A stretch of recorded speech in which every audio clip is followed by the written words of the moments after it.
ہے گائز السلام علیکم، اسمی محمد آفاق خان۔ اس ویڈیو میں ہم آسان الفاظ میں اور مختصراً ڈسکس کریں گے اسرائیل اور حماس کے درمیان طے پانے والے معاہدے کے وہ پوائنٹس جن پر ایگریمنٹ ہو چکا ہے اور وہ پوائنٹس جن پر ابھی تک ڈس ایگریمنٹ چل رہا ہے، جن پر ابھی تک اتفاق نہیں ہوا اور وہ کیوں نہیں ہوا اور اس کے بارے میں نیگوسیشن چل رہی ہے۔ یہ وہ 20 پوائنٹس پر مشتمل پروپوزل ہے جو کہ حماس کے لیے ڈونلڈ ٹرمپ کی طرف سے پیش کیا گیا تھا۔ سوشل میڈیا پر یہ ایک تاثر دیا جا رہا ہے کہ جس تمام کی تمام باتیں مان لی گئی ہوں، حالانکہ ایسا بالکل بھی نہیں ہے۔ تو یہ ویریفائڈ نیوز، تصدیق شدہ نیوز میں آپ لوگوں کے ساتھ شیئر کر رہا ہوں، جس کو آپ خود بھی روٹرز وغیرہ اور باقی وار مانیٹرز آرٹیکلز کے ذریعے آپ تصدیق کر سکتے ہیں۔ سب سے پہلی جو بات کی گئی ہے کہ وہ ہاسٹیجز ول بی ریلیزڈ، تمام کے تمام جو قیدی ہیں حماس کے پاس اسرائیل کے، ان کو رہا کیا جائے گا اور بدلے میں اسرائیل فلسطینیوں کو رہا کرے گا۔ اس میں جو ایک پوائنٹ ہے جس پر ابھی تک اتفاق نہیں ہو سکا ہے کہ کون سے پریزنرز، کون سے قیدیوں کو اسرائیل جو ہے وہ ریلیز کرے گا۔ اس کے بعد اسرائیلی فورسز وڈرول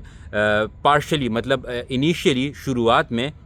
غزہ سے جو اسرائیلی آرمی ہے وہ مکمل طور پر نکل جائے گی۔ جو اہم پوائنٹ ہے ہیومینیٹیرین ایڈ اینڈ ایکسیس، جو امدادی سامان ہے، امدادی ٹرکوں کی اجازت دی جائے گی اور تمام کے تمام ٹرک جو ہے وہ جو کئی سالوں سے انتظار میں موجود تھے، کچھ نیوز کے مطابق 400، کچھ نیوز کے مطابق 600 ٹرک جو ہے وہ امدادی دن کے ان کو اجازت دی جائے گی۔ اس میں جو ڈس ایگریمنٹ ہے وہ یہ ہے کہ کس چینل کے تھرو دی جائے گی، کون وہاں پہ جا کر یہ امدادی سامان دے گا، اس کے اوپر بھی باتیں چل رہی ہے، لیکن انیشیلی یہ بات ہو چکی ہے کہ امدادی ٹرکوں کو اجازت دی جائے گی۔ اس کے بعد پریزنرز ایکسچینج، جس طرح میں نے پہلے آپ کو بتایا کہ جو ویریفیکیشن ہونی ہے لسٹ کی، اس کو بھی حماس نے کرنا ہے۔ اس کے بعد جو میڈیٹرز ہیں، جس میں ایجپٹ شامل ہے، ترکی شامل ہے، یہ تمام ممالک ہیں جنہوں نے اس ایگریمنٹ کو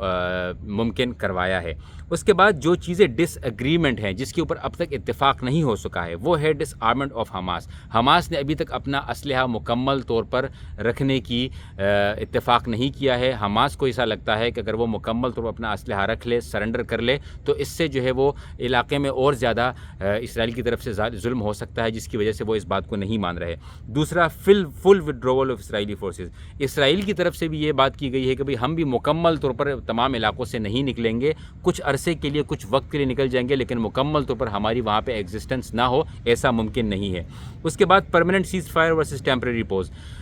اسرائیل کا یہ ماننا ہے کہ بھئی ہم اس کو پرماننٹ سیز فائر نہیں مان رہے ہیں۔ مطلب یہ کہ یہ جنگ بندی جو ہے یہ کچھ لمحے، کچھ عرصے کے لیے ہو سکتی ہے، جب تک ہماری نیگوشیشن چل رہی ہے اور باقی باتیں چل رہی ہے، امدادی سامان جا رہا ہے، تب تک یہ ہے، لیکن مکمل طور پر اسرائیل نے اب تک اس کو نہیں کہا ہے کہ بھئی پرماننٹ سیز فائر ہوگا۔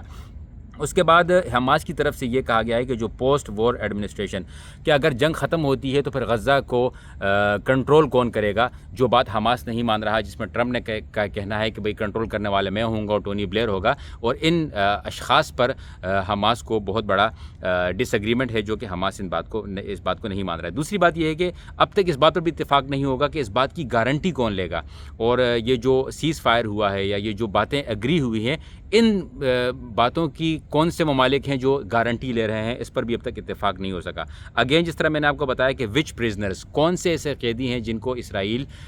رہا کرے گا، اس پر بھی ابھی تک مکمل طور پر ایگریمنٹ حاصل نہیں ہو سکا ہے۔ اور جس طرح میں نے آپ کو پہلے بتایا کہ کس طریقے سے امدادی سامان فراہم کیا جائے گا، اس کی ڈسٹریبیوشن ہوگی، اس پر بھی ابھی تک اتفاق نہیں ہوا۔ تو اگر ہم آسان الفاظ میں کہیں، بالکل مختصراً، اس میں یہ ہے کہ ہاسٹیج اینڈ پریزنرز کو رہا کیا جائے گا، سیز فائر ہو رہا ہے ٹیمپریری، اسرائیلی آرمی کچھ عرصے کے لیے نکل جائے گی، ایڈ کو، وہاں پر امدادی سامان کو اجازت دی جائے گی۔ میڈیٹرز میں ان کے موجود ہے US، قطر، ایجپٹ اور ترکی۔ جن باتوں پر اتفاق نہیں ہوا وہ یہ ہے کہ غزہ کا کنٹرول کون حاصل کرے گا، یہ جو سیز فائر ہے ٹیمپریری ہے یا پرماننٹ ہے، اسرائیلی فل آرمی جو ہے وہ فل وڈرول نہیں کرے گی، حماس اپنے ویپنز، اپنا اسلحہ واپس نہیں دے گا، اور گارنٹی لینے والا کون ہے۔ یہ جو کچھ باتیں ہیں جن کے اوپر ڈس ایگریمنٹ اب تک چل رہا ہے۔ اور جو لوگ یہ کہہ رہے ہیں کہ حماس کو یہ نہیں کرنا چاہیے تھا، ہم یہ نہیں کرنے دیں گے، ہم یہ کریں گے، ہم وہ کریں گے، ٹھیک ہے، آپ لوگوں کے جذبات اپنی جگہ، آپ کی جذبات پر کوئی سوال نہیں، لیکن مین پوائنٹ یہاں پر یہ ہے کہ گراؤنڈ پر حماس موجود ہے، گراؤنڈ پر اسرائیل موجود ہے۔ حماس کو پتہ ہے کہ ان کے لیے کیا فائدہ ہے، کیا نقصان ہے، ان کو پتہ ہے کہ 7 اکتوبر سے کیا چیزیں آئیں گی، ان کو پتہ ہے کہ آگے ان کو کیا کرنا ہے، ان کا ملک ہے، ان کی مرضی ہے، وہ لڑ رہے ہیں، میں اور آپ نہیں لڑ رہے۔ جس طریقے سے افغانستان میں جنگ ہو رہی تھی تو طالبان کو پتہ تھا، امریکہ کو پتہ تھا کون سی بات پہ ایگریمنٹ کرنا ہے، کون سے پہ نہیں کرنا۔ جس طرح انڈیا اور پاکستان کی جنگ ہو رہی تھی تو انڈیا اور پاکستان کو پتہ تھا کہ کون سی بات پر ایگریمنٹ کرنا ہے، کون سی بات پر ایگریمنٹ نہیں کرنا۔ اسی طریقے سے اس وقت جو حماس اور اسرائیل کی جنگ چل رہی ہے تو حماس کو پتہ ہے کہ کون سی باتیں ماننی ہے، کون سی باتیں نہیں ماننی۔ ہم بلا وجہ اپنے ملک میں انتشار پھیلائیں، فساد پھیلائیں،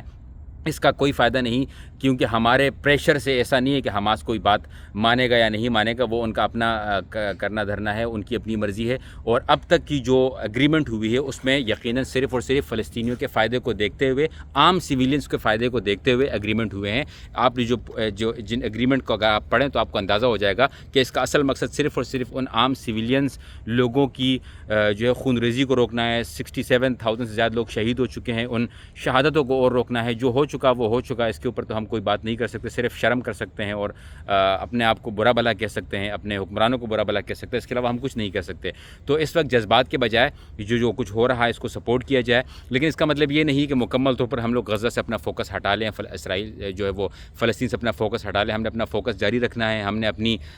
جو ہے وہ بوائیکاٹس کو جاری رکھنا ہے، ہم نے اپنی اویئرنیس کو جاری رکھنا ہے، ہم نے گلوبل سموتھ فلوٹیلا والے لوگوں کے اوپر نظر رکھنی ہے۔ اور اسی طریقے سے اگر تمام مسلمان لوگ جو ہے وہ ایک ساتھ کھڑے ہوں، انسانیت کے ناطے ایک ساتھ کھڑے ہوں، تو یقیناً وہ وقت دور نہیں ہے انشاءاللہ جب فلسطینیوں کو وہ آزادی دیکھنے کو ملے گی جو پوری امت مسلمہ دیکھنا چاہتی ہے۔ اللہ تعالیٰ سے دعا ہے کہ اللہ تعالیٰ ان ایگریمنٹس میں وہ کام کرے جس سے ہمارے مظلوم مسلمانوں کی مدد ہو سکے۔ جزاکم اللہ خیر، السلام علیکم ورحمۃ اللہ۔